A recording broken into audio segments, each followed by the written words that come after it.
What's up mga ka-trends? Here's another update of the NY couple. Today, Mami Maidpla uploaded a cute photo of her with Urasaya.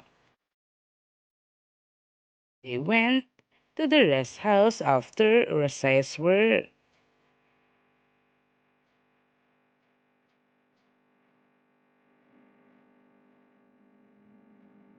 The NY couple released their Pantene advertisement for the new experience by pairing and to congratulate in advance for their upcoming wedding.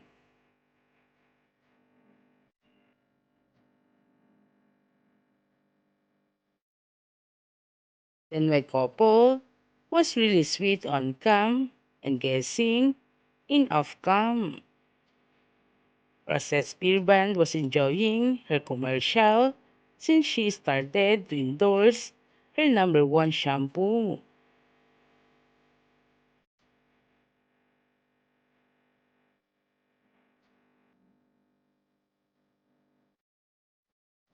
And today, after years has come, they released together with her boyfriend Adek.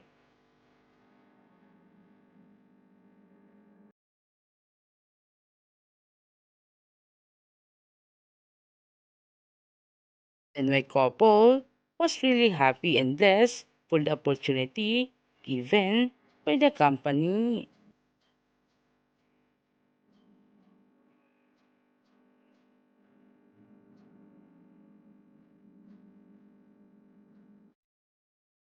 And the fans were so happy that they released together the advertisement from the Pantene.